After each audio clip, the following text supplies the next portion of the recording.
Welcome home to USA Global TV and Radio, a place where dreams take flight, with authentic storytelling, diverse perspectives and meaningful conversations, where global stories unite and bridges are built beyond all borders.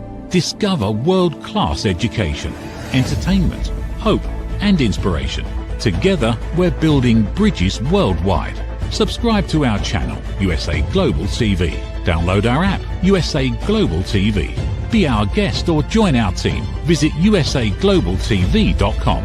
Thanks to our founder and executive producer, Dr. Jacalyn Kerbeck. Music score by Yeffy Tang from Cloud Road Music.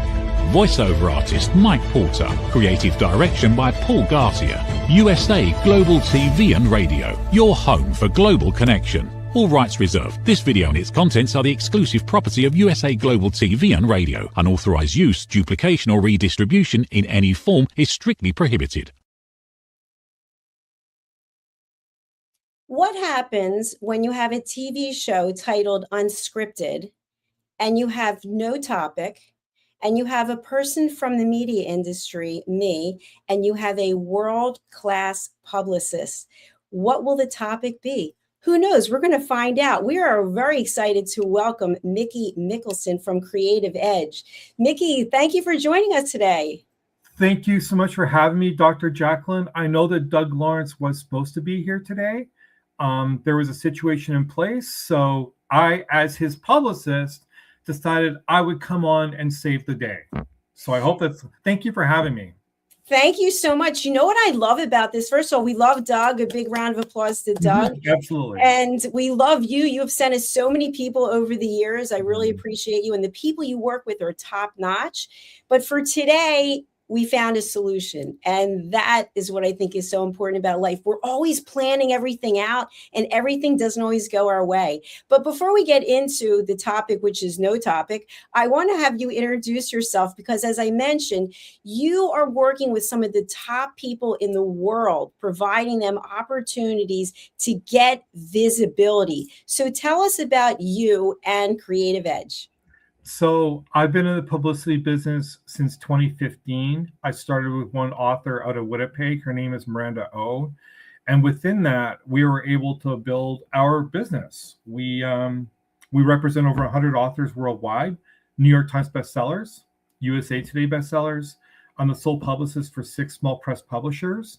And we get interviews traditionally. We work with Abundantly Social out of Texas for social media and book marketing. And everything for us, our goal and our model is relationships, traction, and just collaborations like we have with USA Global TV. So very excited to be here and looking forward to this. Thank you, Mickey. I want to get into something that for some people is a 4-letter word. It's the word I mentioned, visibility. In fact, I was just having a conversation with our dear colleague and friend, Red O'Loughlin, about the fact that he invites many people to be on his TV shows, and people are apprehensive. And I do the same thing, and people say, oh, I'm afraid I can't go on television. I can't put myself out there. So what is the value of visibility? Visibility is key for exposure. I mean, is visibility going to sell the product, i.e., in my case, books? Possibly, possibly not. But the one thing that happens within exposure is people get to know you. People get to understand you. People get to understand who you are beyond your books. So it really doesn't matter what genre you're writing in. If you have that visibility and you have that exposure, it's a 2-pronged attack, but people have to get to know you beyond your actual writing. And that's what exposure and publicity do. And that's what my role is. Mickey, yesterday we had the pleasure of interviewing Dr. Catherine on our Head for Business show. And part of what we were talking about is that there's one thing for business owners to have a book, to publish a book, to give themselves additional credibility.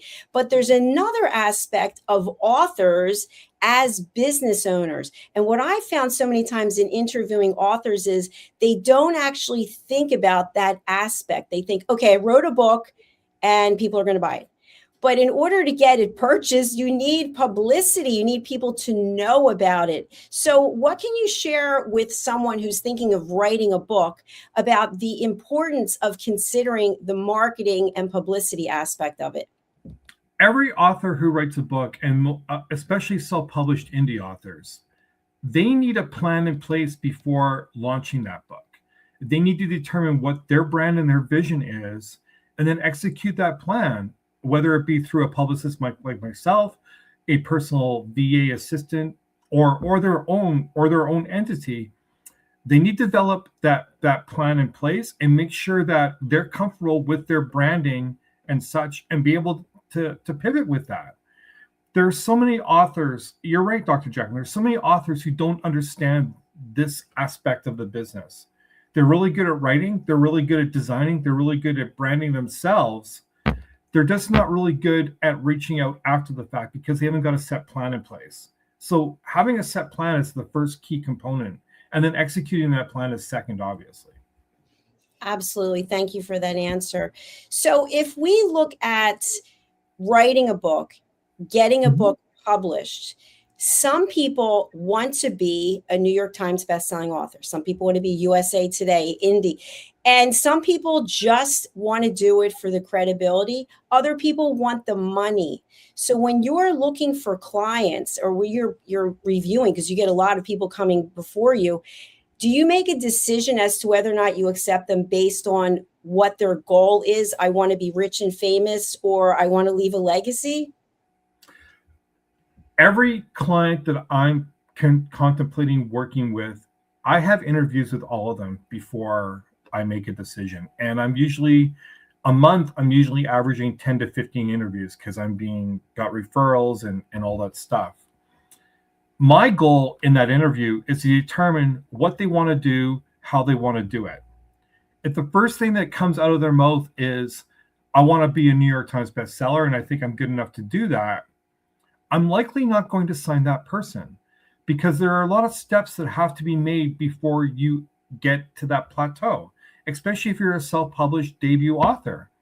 Now, if that same individual was not to say that to me and say, Mickey, I want to start small, I want to do some written things, I want to go on some smaller podcasts with some smaller reach and build my brand and my resume, and then hopefully within a year and a half, or maybe even 6 months, graduate to those higher levels, that's someone I want to work with because it's realistic.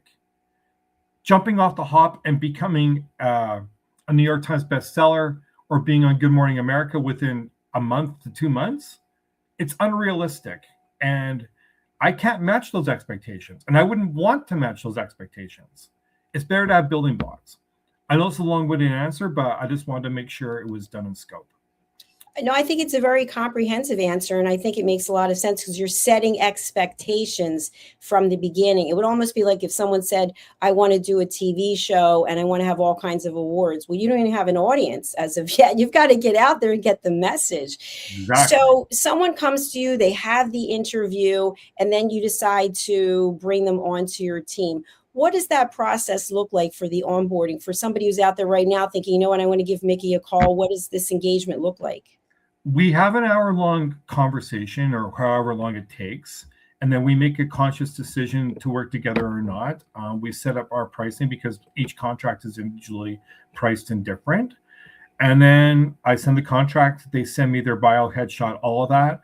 But it's really, and I do have a media checklist that I do send out for my clients that they do have to follow in terms of interactions with media and things like that. I am very careful, especially now, about who I'm signing, because everybody I sign or take on as a client has to match everybody else that I'm working with. And that's over 100 other people. We have group Zoom calls every quarter, and those Zoom calls are meant to interact with each other. So whoever I bring on has to be able to match and identify their brand to complement everybody else that I'm already working with. If there's one misstep, like a no-show or a schedule or a bad social media post, politically, religiously, or whatever, again, that comes back to our entire team. And it can dramatically affect what we do or don't do in the media space. So I'm very careful around that.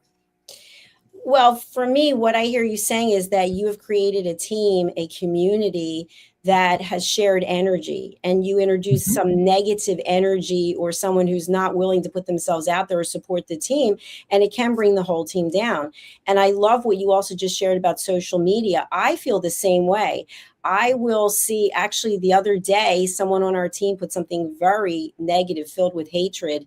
And so now I Yeah. am going to be having a conversation because there's no place for that. And I don't think people realize that when you are a public figure and you're in the public domain, people are looking to you. And Mhm. you can have your own personal feelings, but if you've got a book out there and you actually want to sell the book, why are you trying to divide the audience and eliminate people because you believe a certain thing? Well, there's that. And then there's also the premise that people try to use social and public figures in their social media to try and build traction. Well, there's laws around that, and you're technically not supposed to do that. That's one aspect. And then there's the branding piece. Like, I do represent some Christian writers, and so their branding is around religion. And I sometimes get pushback from other people saying, well, what about this? What about this? I'm like, yes, but that's their brand. They're broadcasting what their brand is. There is nothing wrong with that. What would be worse is having someone who's not Christian trying to leverage something for the Christian market just because, and building that up. That is not okay. As long as an author focuses on what their brand is from a social media traction interview standpoint, there's nothing wrong with doing any of that. It gets convoluted when you try to complicate things, though. That's my opinion. I agree with you. I think it's consistency and bringing a Mhm. consistent message. So 100%. I want to take a step back for a moment when we think about someone who is a brand new author versus Alan R. Warren, who was interviewed yesterday. What a Alan, I dynamic love him. person. I just He's such love a him. good, an amazing man, right? He's so And amazing. his website is off the Oh, charts. He's it's huge. Yeah. just incredible. So for someone who's brand new, how important is the book cover? That's a huge part of it. I mean, not just someone who's brand new, any author, a New York Times best-selling author, they didn't get there because their book cover was handmade and it looked indie. They got there because it looks traditional, and they took some time and prevalence in getting that out there. The book cover is part of the branding piece. It's no difference than having a professional headshot or having a decent bio, or again, not posting bad stuff on social media. It's all about the branding at the end of the day. And like, authors need to be comfortable with whatever their brand is and be able to speak to that. So I don't know if you're going to go here, Dr. Jacalyn, but I do want to mention this as well. Authors who try to second guess the markets and try to write for a certain fan base, or try to single out or guesswork as to what's the next big thing, again, I believe they're making a huge mistake. They should just be comfortable with their brand, because readers will come to whatever their brand is. If you fake it, it's going to come out in your media interviews at some point. It just will. It's inevitable. It's true. I agree. I've actually published 26 books so far. The first few that I wrote, I really wish I didn't write, because I can look back over my writing skills and You won't tell anyone. Just put them in the bag. It's okay. quiet. Exactly. But it has to be a reflection of who you are. And I've had this conversation with people. They'll say, well, I'm going to put the book covers out to social media and have people vote on it. And I'll say, but at the end of the day, it's an extension of you, and you have to be in alignment with it and say, you know what, I'm proud to represent this, even though we evolve, hopefully, as time goes on. So my next question for you is, I just attended a conference, and one of the questions I got from someone was, I just wrote my own book and I used AI to do the whole thing. And I said, well, basically, you didn't write the book then. AI wrote the book, and you want to put your name onto it. But AI is a tool. So where is that fine line? How do you feel as someone who's representing others if they're using AI to write a lot of the book? We've had a policy in place that, I'm going to tread carefully with this because it is a loaded question. It's okay to use AI for research purposes, provided you actually outsource the research given, because they'll always give sources within that. If an author is using AI for research purposes, but crafts the book, especially nonfiction, in their own words, I think that's satisfactory, especially if they do the research after the fact. What I have a problem with is an author completely writing the book in AI and then posting the work as their own and citing no research, citing no source work, citing none of that, because that's where things get lost in translation. We had one author who was using AI to write all their articles for guest posts in magazines. I said, that stops right now, because it's such a negative view. And a lot of the media coverages don't want AI related content. It's not copyrightable. It's highly piratable. In a lot of cases, the data is wrong because the authors or the editorials for those haven't bothered to check the source work. So there's a lot of things that can go missing with that. It's very true. And I use AI quite frequently for research purposes, or because I live alone, I talk to it like it's a therapist. And sometimes I will actually give it information for it to check. I already know the answer. And it comes back and I'll say, you did no research. By the way, I didn't even see you going thinking. You just immediately came back with something and it's actually incorrect. And then it'll come back and say, you know what, you're right. So if people are using this to base lifetime decisions or put something with their name, that you really have to think about it. So one of the questions I have, Mickey, is in reference to Creative Edge, what type of visibility can an author expect to get? Where is it that they might be seen? It's on TV, it's podcasts. Tell us more. It's a combination of all those things. Do we work with podcasts with smaller reach? Yes. Do we work with podcasts and other outlets that have substantial reach? We do. We get interviews through podcasts, radio, TV, guest posts on magazines, interviews in magazine coverages, cover stories, book reviews, all that internationally. My calendar for my entire, my every month works out to about 300 on average, 300 to 352 spots, engagements every single month for my entire team. So I'm actually invoicing out about 300 on average bookings every month. And it's not just in one sector, it's internationally. UK, Australia, United States, Canada. We just had a national article in Canada throughout the entire country with multiple newspapers for one of our clients. So these are the kind of things that we're doing. Now, do we guarantee spots every month? We don't, but I do get spots every month. I have a number of arrangements, such as I have with USA Global TV, where we have set arrangements in place and we can get coverages within that. So it's really, really good. And to that point as well, we have such a wide variety of client base that when we send out opportunities for a brand new podcast, it's very alluring for them to see the number of names on that list. So it's not extremely difficult to get set arrangements in place for a year at a time.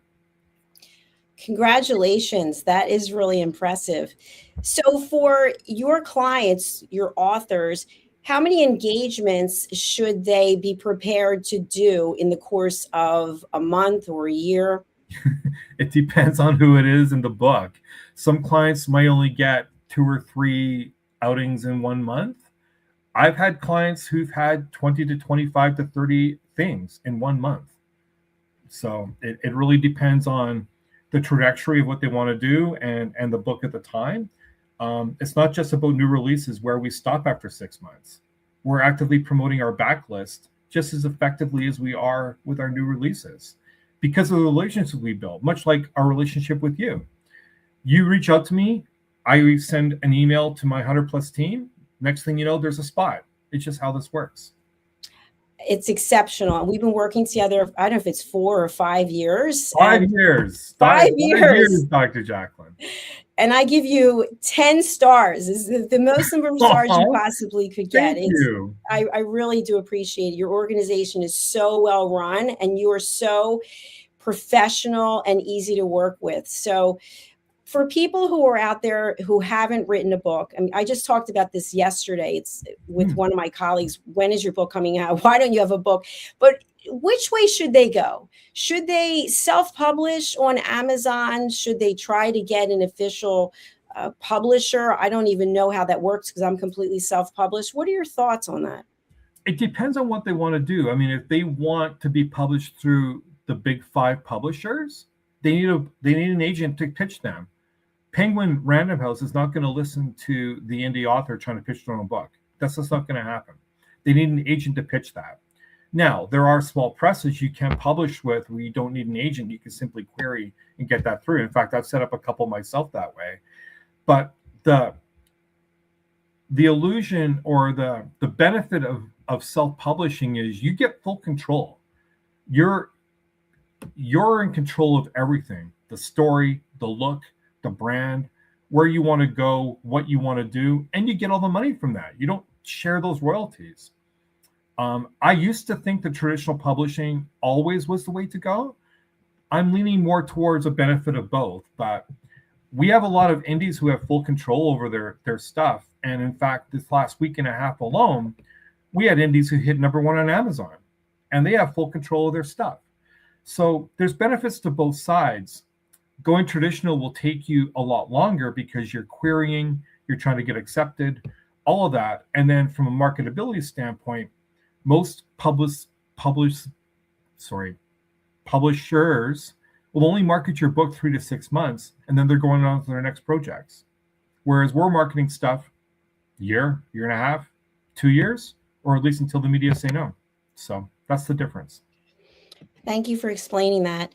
One question that comes up quite frequently, there are different platforms that will take your book and translate it into other languages.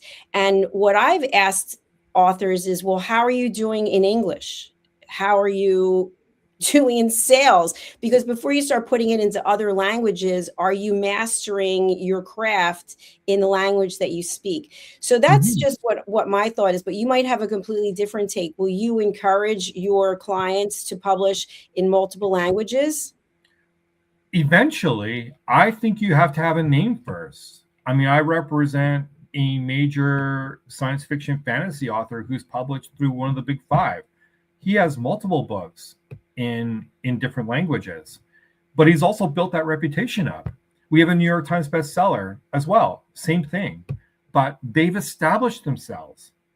If you're a debut author as an indie and you haven't established yourself first in the English North American market, how are you going to establish yourself in Spain?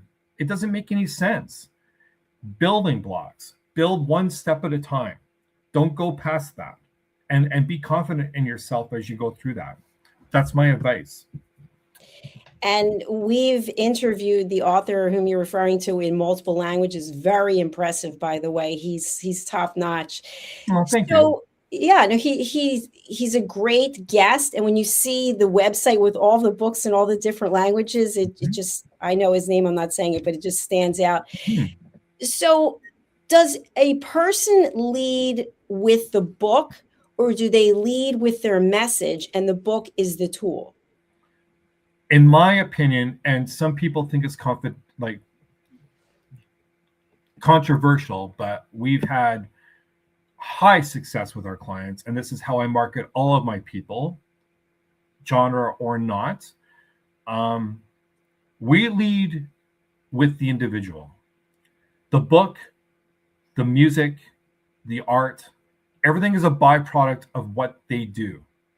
So when we're pitching media outlets for our clients, I'm focusing on the branding of the individual and less on the book and less on the product, because the byproduct is of what they are. You have an author who's written a romance book, great. Next book they write might be science fiction, it might be horror, it might be nonfiction, or it might be completely different. I represent a Grammy Award nominee who's written books. Those are 2 different products in place, music and books. So what we've done is we're actually pitching and building up the branding of that individual. And that's how we're having success. So, yeah. And she's done quite well for herself She also has. from working Yeah. with you. Yeah. Yeah, it's So all I about agree the with value you. of the individual. Yeah, It's looking at the person first. absolutely. And then what is the messaging and how are you going to convey, whether it's through music, through books, or through art? Exactly. How important is a book signing? And when do you incorporate a book signing into the whole process? I think the launch of the book is important. I think it's important to get signings at the actual launch itself because you can identify or try to get media coverage around that, and it's a way for you to build up your reader base and your fan base. I think getting library signings once the book is out again is another way to maybe get some funds back because libraries might pay you to go to an event, and then you're now addressing book clubs, other readers, things like that. Some authors struggle with book signings because they don't know how to interact with public because they're introverts. But if you can do a solid base in getting a book tour done, and you can go to these things and identify a readership and start identifying yourself with your fans, that's going to speak volumes because those readers are going to remember how nice, how kind, how cordial you are with them, and they're going to tell their friends to buy your book. It's a trickle down effect. So yeah, it's vital. And are book signings something that Creative Edge actually sets up, or does the author have to go to the bookstore and say, hey, I'd like to do a book signing here?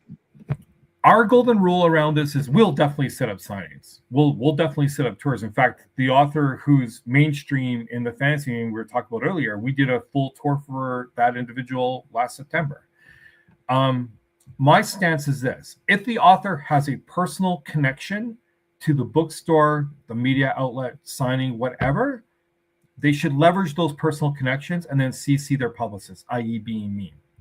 If they don't have that, it looks more legitimate for their publicist to go and pitch them for these spots. And I always use the example, and my clients hate it when I do this, but I'm going to do it again. And I always ask the question when they book the store or they haven't had success because they've done it themselves and not let me know about it, I say to them, would Beyonce or Tom Hanks book his own things? Well, the answer is no. Beyonce would never book her own spots. She has people to do that for her. So this is the same thing as that. And then my clients will say, well, I'm not Beyonce. I'm like, no, but that doesn't mean you can't get traction like that depending how far along we go. So that's my take on that.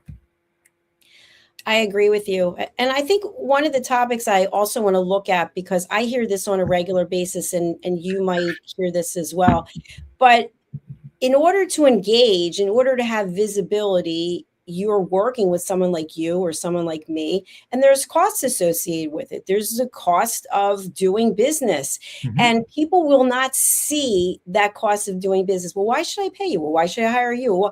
Well, if you want to have traction, if you want to get out to an audience that doesn't know you, who's never heard of you, then you've got to figure out what is your best way to market to do that. And so having a publicist like yourself really separates the person from everybody out there, because every day books are being released. If you don't have representation, you're just getting lost in the shuffle over on Amazon. Yeah, exactly. Here's the thing. For a book launch, what I'm doing, I'm sending out between 350 or 400 separate emails to media for that book launch. We're arranging signings.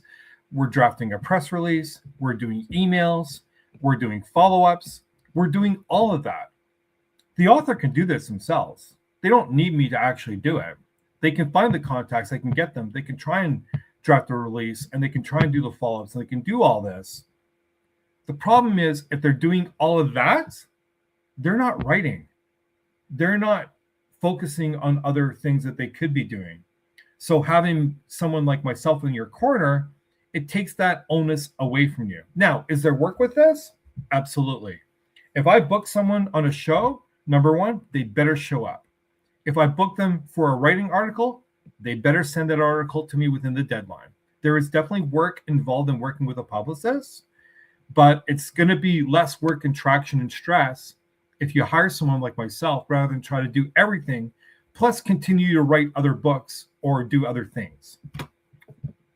Yes, I think that's a very valid point. And something else I'd like to ask about, and this is not a plug for me or for media, but someone can go ahead on Facebook and they can do their own podcast. Okay, we have a Sure. television show right now, which is not a podcast. They can sit there in their home and they can say whatever it is they want about their book. Someone can go and do their own marketing, their own publicity. But when you work with someone like you, it's taking it to another level. It's not just Aunt Susie and Uncle Bob and the people who are on your Facebook page. It's a whole other world. And with search engine optimization and the algorithms, the number of people that it can reach gets extended by this percentage, that percentage, et cetera. Can you talk a little bit about that?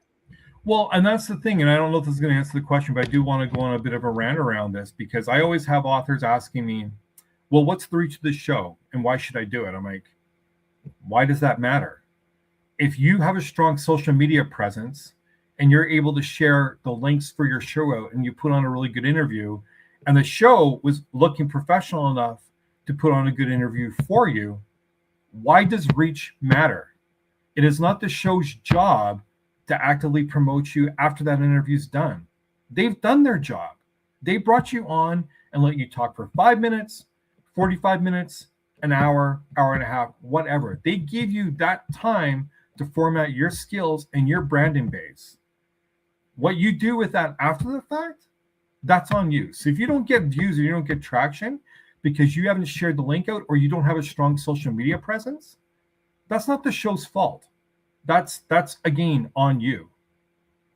That's my opinion. Does that answer that or not really? No, it answers it perfectly. And this is unscripted. And you and I have never had this conversation about this, but that's exactly what I would say, almost to the T, is that there's always work that's involved. But the first step is reaching out to you and reaching out to your team. How do people do that?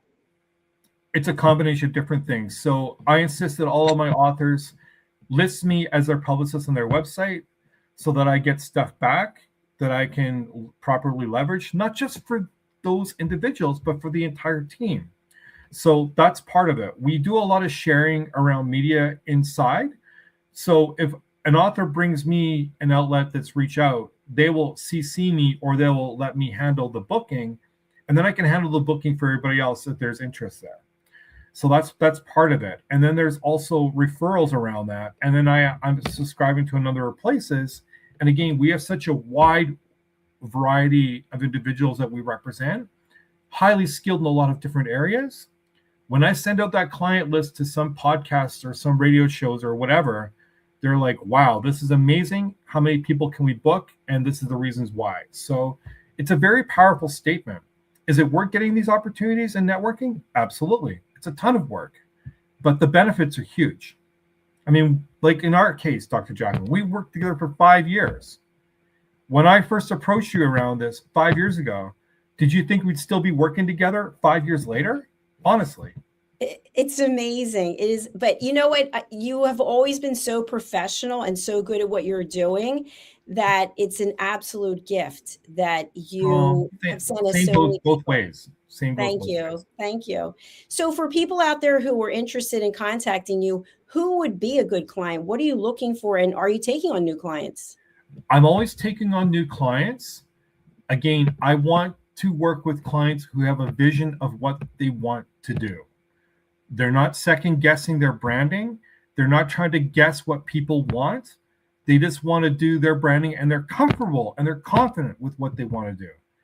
If I can meet with individuals like that, that's something we can work with. I don't want to work with people who have false expectations around who they are, what they believe they deserve, or anything like that. I want people with a set plan that we can leverage and understand that it's a long-term commitment. I have clients I've worked with for 11, 12, 13 years. I have clients I've worked with for 6, 7, 8 years. It's a commitment. And if you don't see traction right away, if you're in for the long haul, that's who I want to talk to. And what's the best way for people to get in touch with you? A website, social media, email, phone number? My website, www.creativeedge-services. My email is, and yes, I'll put it out here, mickey.creativeedge@gmail.com. Those are the best ways. Okay, fantastic. We got together very quickly before the show began, but if you could put them in the private chat, we'll share them in the comments. Sounds good. I can do that.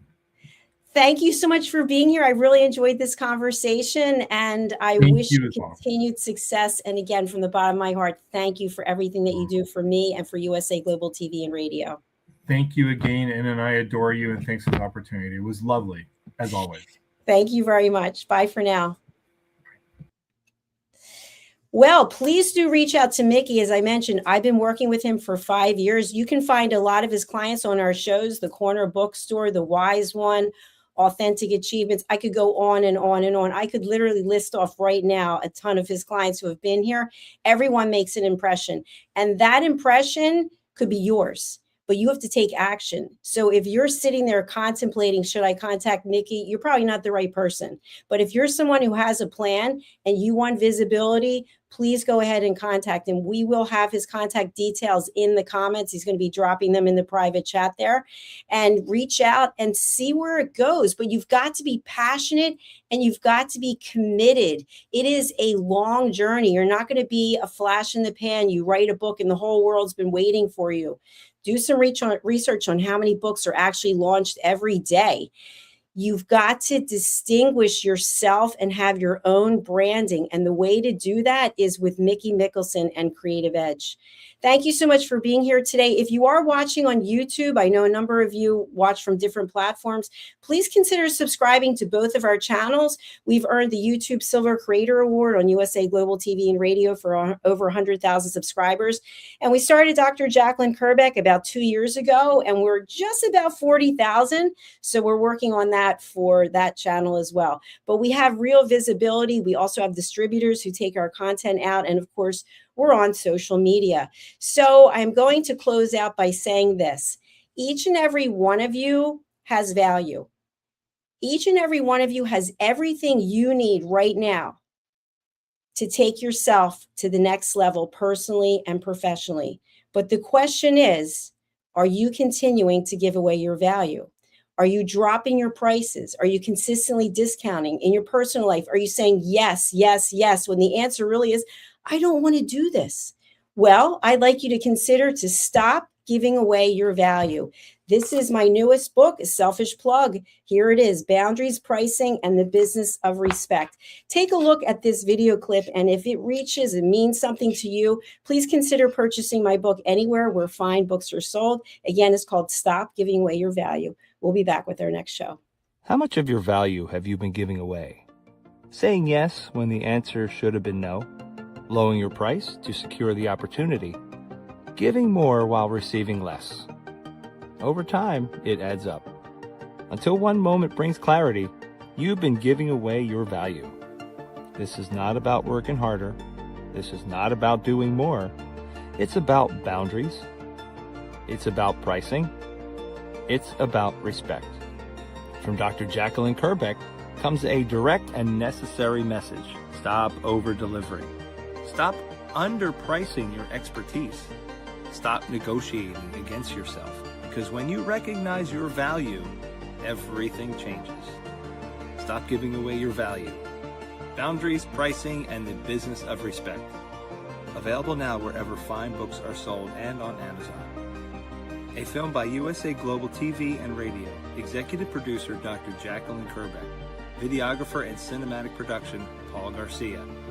Voiceover by Ed Vargas. Stop giving it away. Start owning it. People are searching for experts every day. Are they finding you, or are they finding someone else? Every day, professionals are building authority through media. We've already built the platform. USA Global TV and Radio. Over 14,000 shows streamed to over 60 countries. This isn't about becoming famous. It's about leverage, visibility, credibility, opportunity. One interview, one conversation, one show, repurposed into content, connection, and business growth. Most people assume hosting a TV show requires a studio, a production team, and a massive budget. Our television packages begin at $1,500 US per month. Professional production, global distribution, replay visibility, built for voices with something to say. I'm Dr. Jacalyn Kerbeck, and if this resonates with you, we should talk. USA Global TV and Radio, all rights reserved. Contact us at info@usaglobaltv.com.